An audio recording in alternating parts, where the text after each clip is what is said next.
happy, humble host. And before I do perform tonight, let me just say what an honor and a privilege I consider it to host you guys week after week. So thank you for coming out. As I always say, I ain't driving this train. I'm clinging on to the caboose for dear life, all right? And I ain't no common carnival barker. I am the bard of the Lower Haight. And I have been conveniently dropped into this neighborhood to tell you fine people stories. And tonight's story is going out to all of the artists, the poets, the painters, the free thinkers, the comics, and the dreamers, all right? This is for us. It's entitled The Origin of the Gods. Once upon a time, in a wicked city just like this one, there lived a disgusting bum named Jimbo. And Jimbo had tangled, dirty blonde hair, and his face, it was all kinds of swollen up and purple, seeing as how he drank a gallon and a half of rock gut moonshine a day, which he purchased in Chinatown for $0.25 a pint. Now, Jimbo was so articulate, but he was also very horny. And he'd regale any woman he saw with the finest poetics he could muster, but always to no avail, seeing as how he smelled like the city dump. But one day, while he was shooting up in the bathroom of a corporate coffee house downtown, a goat man appeared to him in the bathroom mirror. And the goat man said, "So says the fawn behind the glass. If sex you seek to gain, go grab a rag and wash your ass and comb that gnarled mane. When next you meet a foxy lass, you'll know you as James Vane." And then poof, the goat man disappeared.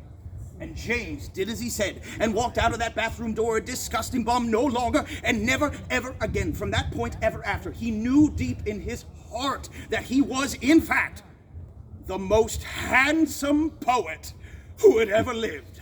So he spent the rest of the afternoon spouting verse to the rooftops until he came upon a dimly lit and deserted bar where the bartender was fast asleep and snoring loudly. So James walked in and he helped himself to a drink, and he noticed against the far wall of the pool room a cabinet secured heavily with all clunky locks and heavy chains, and from within the cabinet came the sound of a gentle knocking.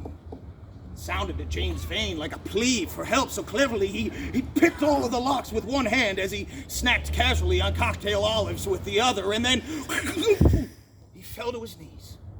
As the most beautiful woman he'd ever seen, she stepped out of the cabinet and looked down into his eyes, and she was beaming sun spray out of the back of her head, which James noticed was beautifully adorned with none other than the pelt and the ears of a fox. She yanked his hair viciously, but she spoke softly as a butterfly as she said, "I've been waiting for you, my darling." And the words, they flowed freely from his poet's heart as he replied, "I want to fuck you."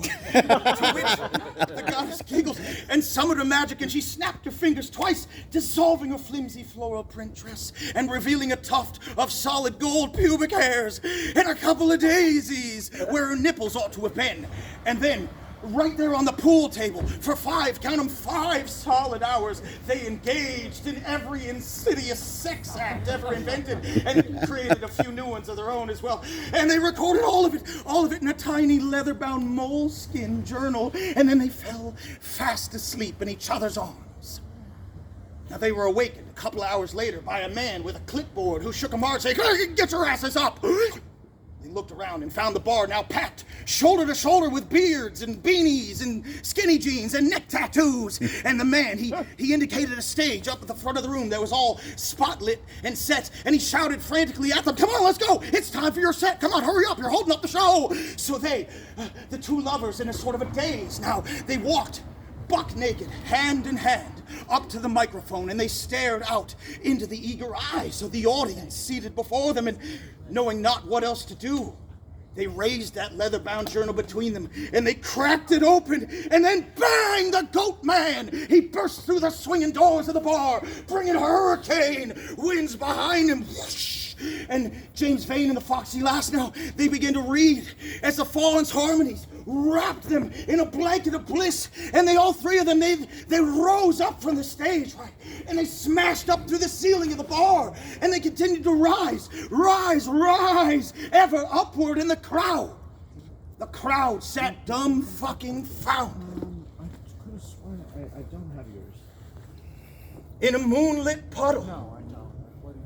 Of their own tears, as the MC of your local open mic night tapped his clipboard thrice and called out after them, skyward, said, wait, don't go. I gotta know. Who are you guys? And James Vane, almost to the brink of the heavens, dissed a reply in an echoing sonic boom. Fuck you! We are the gods! Thank you very much. Yeah.